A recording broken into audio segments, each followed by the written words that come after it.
The news. Yes, we sure do. News time. Let's see. What's going on in the world this week? Over the weekend, Bay Area legends Too Short and E40 announced that they would be the next participants in the Versus Battle. During an interview on Monday, the pair talked about how the battle came together and what it means for the Bay.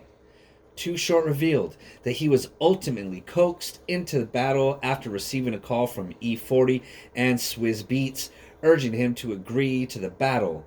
This will also mark the first intra West Coast battle on Versus. They also teased a potential project with Snoop Dogg and Ice Cube. So that'd be pretty awesome, man, to see Too Short, two Bay Area kings duke it out. I have zero interest in this, but Yes. but who do you think takes that? I would have to say Too Short, man. I agree. He has I agree. a easier catalog to listen to, probably a lot larger catalog than E40 does as Dude, well. his career is like twice as long as Yeah. E40, dude. So votes for Too Short over here, and let's see. This is hilarious. Jake, I know you didn't watch the. I've met both of them, so Yeah. Anyway, Big Wig. Let's see. What can I say? Jake Paul mentioned Conor McGregor as a hopeful opponent during his post-fight interview after his knockout victory over Nate Robinson. You didn't watch the boxing match, right? No. No. It was hilarious. The YouTuber made his wish clear on Monday by issuing a formal challenge to the UFC superstar. Paul uploaded a video on Twitter of him challenging McGregor to a fight for $50 million. While sitting in a blue Lamborghini, he launched a number of insults at McGregor and poked fun at his altercation with an elderly man. I believe McGregor caught a case for that as well. Yeah. So, Jake Paul claimed McGregor is scared of losing to a YouTuber and compared McGregor's 0-1 record as a boxer to his 2-0 record. He also made fun of McGregor's upcoming fight against Dustin Poirier and pointed out that he's coming off of an 8th biggest pay-per-view event in history. The guy is kind of a joke, but he did beat up Nate Robinson, and I guess you got to give it to him. Maybe McGregor will put him in his place. Let's see.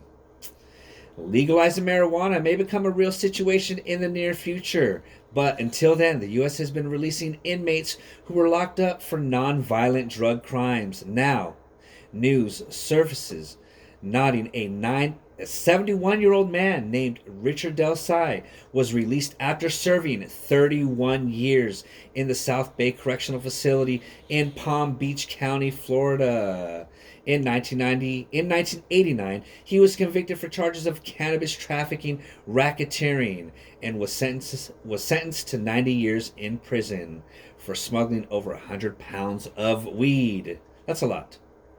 Let's see what else we have here. The Game is yet to step into a versus arena, and now he says the only rapper he would be prepared to battle would be his former label boss and rival, 50 Cent. You can't really talk about Fifth and hip hop without somebody bringing up Game, and you definitely can't say Game without somebody saying 50. You ain't nothing without 50, he told LA Leakers. It's a game and Fifth and Game thing. So, I would tune into that one just to see them in the same room and to hopefully see, Well, first of all, you wouldn't see them in the same room. Yeah. It'd be like a Zoom thing. Well, you never know because a couple of the other the verses have been in person. So I think that I should take this down. I think that goes to 50. Yeah, definitely 50. I can only probably name like maybe 4 Game songs. Yeah, and you probably got them more than me, and I actually listened to Game. Yeah. So let's see. Last story. Boxing champ Mike Tyson has revealed that he feels guilty about the events surrounding Tupac Shakur's death. He says, Why? Yeah. He says, I feel guilty about him coming to the fight and me pressuring him. I was supposed to go out with him that night. I promised to go to the 662 with him that night. But I just had a little baby and her mother was provoking me to stay home, so I stayed home. Someone called me that night and told me that it happened. Tyson broke down in tears.